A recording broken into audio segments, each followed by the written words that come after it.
We spent the last 3 years building our dream off-grid property in North Idaho, and we've made a lot of mistakes along the way. Now I pay the consequences. I feel so helpless. There's like nothing I can do. I think it's just easier to laugh than cry about it. No, it's not. In this video, we're gonna tell you exactly what those mistakes were and how we do it completely different next time. How many mistakes do you think we've made? We've probably made more mistakes than not mistakes. Like, this whole project has been a giant learning process that Courtney and I just jumped into head first, and we've learned so much along the way, it's kind of insane. It is so easy to take everything that we have for granted up here, and so I'm actually looking forward to going through this because it took a lot of mistakes to get here. And so with that, our first mistake has to do with our poo. I feel like we spend a lot of time on this channel talking about our poop, and it's not because we want to, it's just that I think that living off grid and your waste, I mean, it's all extremely related. Like, I think we really took for granted living in town where you flush the toilet and your poop goes down your pipes and it goes away, and when you live off grid, that doesn't exist. In the early days living up here, we were living in our truck camper, and our truck camper had a cassette toilet in it. And that meant that every few days we would have to take our truck camper to town to empty the toilet, which literally meant moving and dismantling our entire home, packing everything up, going to town, emptying the toilet, and then coming back. And when I think about it, we spent a lot of time just dealing with emptying our toilet. It wasn't even a solution that we came up with. It was actually a solution that some visitors came up with that changed our lives. So the following spring, we were featured on a TV show about our truck camper, and the producers sent a film crew up here, and part of their requirement was that we had to have a porta potty on site for them to use the restroom. They never even used it one time. I was the first one to use it. Well, it turned out it was like 85 bucks a month, I think, and they came and they serviced it once a week. We no longer had to go to town to empty our cassette toilet, and it really didn't cost that much. And so that's our first mistake, is really underestimating the value of a porta potty and the huge problem that it solved for us. 10 out of 10, if we started over, I would get a porta potty on day one. The only downside of the porta potty was that they weren't able to get up our hill in the wintertime to service it, and it froze solid out there. So then we ended up dragging it back down to the county road so that they could pick it up. And that was a pretty fun day. I never thought I'd ever ski down the hill on a porta potty. Rather than telling you about this next mistake, Oliver and I are gonna go show you. You ready, buddy? Here we go. Here we go, buddy. Courtney and I built this road that I'm on right now, and it was a huge learning process. We started with a mini excavator, which was so much fun. We had never operated equipment before, and having that mini excavator just made it feel like we were superhumans that could take on any task. But then after a year or so, we realized that that just wasn't enough equipment, and we bought the D8 Dozer. And where I'm standing right now was the first real project with the D8 Dozer of me cutting in my very first road. Oliver, what do you think of this? He is having so much fun.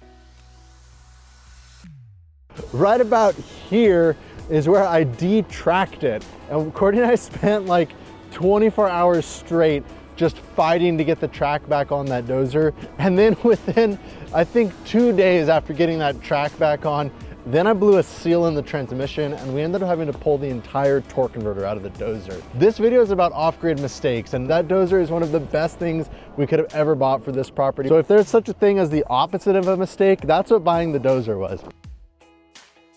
Throughout the process of clearing our home site and clearing the road, we made dozens of slash piles this size, or some even bigger than this. I think that a lesson that we learned along the way of doing this is we spent a lot of time dealing with trees one at a time. You cut the tree down, you limb the tree up, you buck it into logs, you turn it into firewood. If we had hired loggers to come in and had a plan and it's strategically cleared for the road and the home site, they would have done all that work for us, and there's a good chance they would have even been able to pay us for some of the timber value in that wood. They may have even brought equipment in and helped us build the road. It would have required a lot more planning up front, which I don't even know if we were capable of that at the time, but it's definitely something we would do next time. As you know, we were absolutely scrambling to get this building dried in before wintertime, and so a lot of things got put off for later, including the installation of our wood stove and the chimney. I'm having flashbacks. It was snowing and raining, and I was standing over on that rock over there, and I was watching you on the roof, and I could hear your shoes slipping, and there was literally nothing I could do. It was terrible. And in hindsight, we should have just installed the chimney when we installed the metal roof. It would have worked so much better and been so much safer. I don't really know why we didn't. All I can say is that we were in a hurry to get the building done, and so details like that just were not on the top of our minds. So I guess the mistake is don't install a chimney in the snow and rain. That way is the new road. I'm taking us down the old road. This one's a little bumpy. Whew, but not with the suspension on this bike. That's actually pretty nice. This is our old road. And if you've been watching this channel for a couple of years, you probably remember our concrete fiasco. This is the spot where we buried a cement truck all the way to the axle. We've been working so long and so hard towards the end goal of having a finished shop that towards the end there, we just wanted it done. And I think we had willed it into existence that the concrete trucks were gonna make it up the road. The reality is that we had plans to build that new road later that summer. We had already bought the D8 Dozer. And if we had just waited until the new road was done, then none of this would have happened. We should have just waited until the road was ready. A lot of you have been asking where the waste oil heater went. You've noticed in our recent videos that we now have a wood stove in the shop. There was a lot of good about the waste oil heater. It was compact, it was thermostatically controlled, it put off a lot of heat, and it got rid of a waste product that now I have to spend time hauling to the dump. But I don't think it's ideal for an off-grid application. It used about 200 watts of power just to keep the fuel heating element hot so that the fuel oil could flow more easily. And that was an electrical draw that I didn't anticipate. And so while it was thermostatically controlled, we were constantly unplugging and plugging it in to save electricity, which meant the thermostat no longer worked when it was unplugged. And I think that's sort of when we started looking around at another free fuel source that we already had a ton of here on the property, which was firewood. And I think that's a hard lesson for us to learn, is that when something's not working out, you have to just be willing to pivot and change it.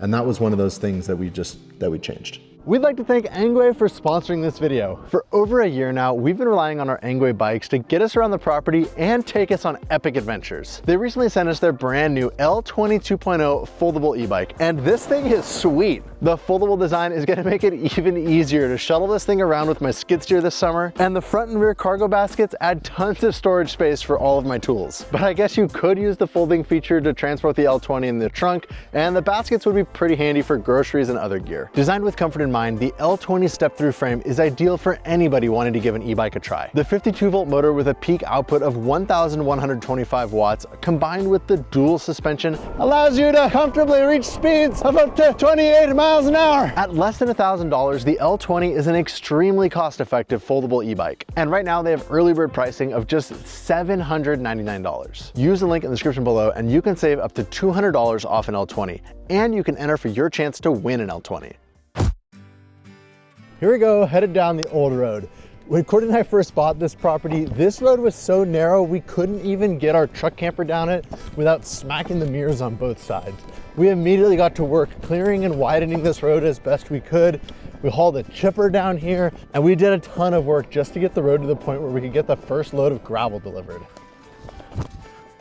When we did all that widening of the road, we left a lot of the stumps tall, hoping to come through later with the mini excavator and pull them out, but we didn't. We were scrambling to get our road in better shape before winter. We were pulling a bunch of big chunky rock from our hillside into the army dump truck and dumping it into the muddy holes. And I went to go turn around in the army truck and bam, a tire popped. So the mistake that we made and the lesson learned here is that if we're gonna cut trees down along the road, we either need to cut them flush or pull the stumps out with the excavator, because that was an expensive mistake to learn. A lot of the lessons that we learned living and building off-grid happened our first winter because we had also never lived somewhere that had a real winter. It was a rough, long winter for us up here. I watch those videos now of us and we looked like idiots. Yeah, we did. I mean, we were just doing our best every single day to try to get through that day and the next day. But looking back, like, oh my gosh. And so a big learning curve for us was building in a winter climate. As soon as we got this building dried in, it started snowing and we needed to move in. We started moving all our tools and equipment in here to keep everything out of the snow and rain. We had a gravel floor in here. We were living in our truck camper inside this building. We had our tools in here. Then we got the oil heater in and we started heating the space. And as soon as we started heating the space, all of a sudden there was condensation and moisture everywhere. It was like a wet gym locker that someone left the door on the sauna open.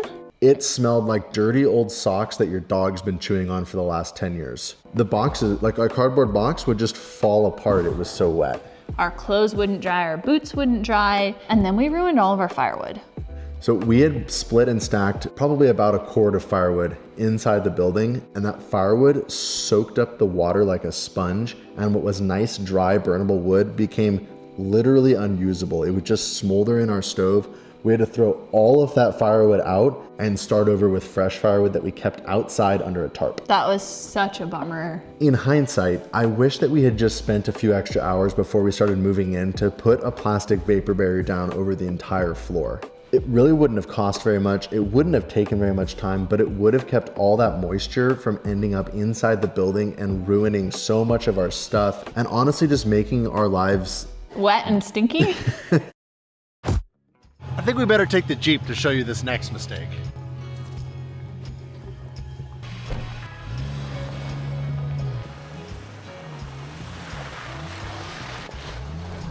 Oh, I forgot about the tree.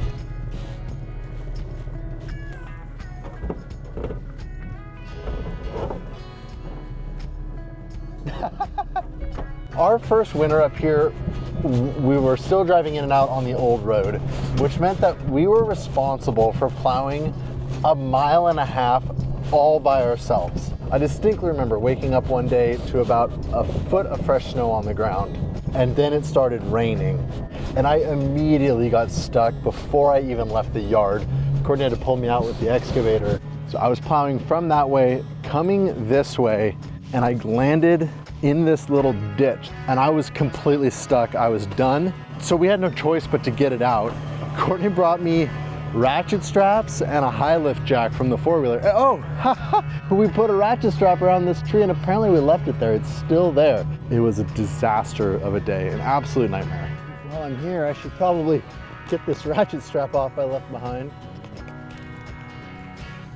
So the lesson that we learned there is don't let it rain on top of the snow before you plow, and don't be in a hurry. A lot of the mistakes that we're sharing with you guys are about building, but this next mistake is about the off-grid component. When we were traveling in our truck camper and driving every day, we had no problem storing enough electricity from charging with our alternator in our batteries. But when we were stationary up here with only 300 watts of solar panels that were usually in the shade, we needed a better way to charge our truck camper and power our building site. We were living in the truck camper, and we were also powering all of our power tools for building off the truck camper's power system. And so there came a point where we needed a generator, but we were tight on funds, and when we went to go buy a generator, it was really difficult to pull the trigger on spending twice as much for a name brand one, and so we bought the off-brand one. I think it was on the 31st day of ownership, it stopped working. With a 30-day warranty.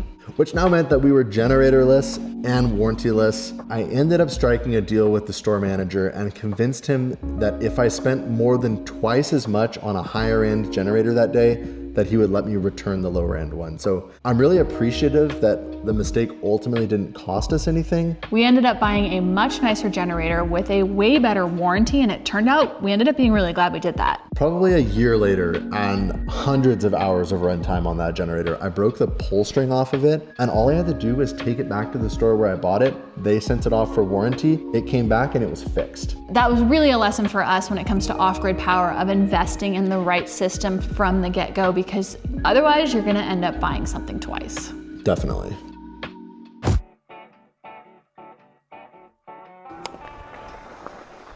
And finally, for my biggest mistake that you guys don't even know about yet, I got the dozer completely stuck. It is buried to the frame, stuck. I think the lesson in this one is that if the dozer is broken and stuck, don't get it more stuck. We love where we live and we love the way that everything's turned out, but if we were to do it over again, we'd do it all differently. So let us know in the comments below, what do you think our biggest mistake was? Thanks again to Angway for sponsoring this video. Use the link in the description below and you can save up to $200 off the L20.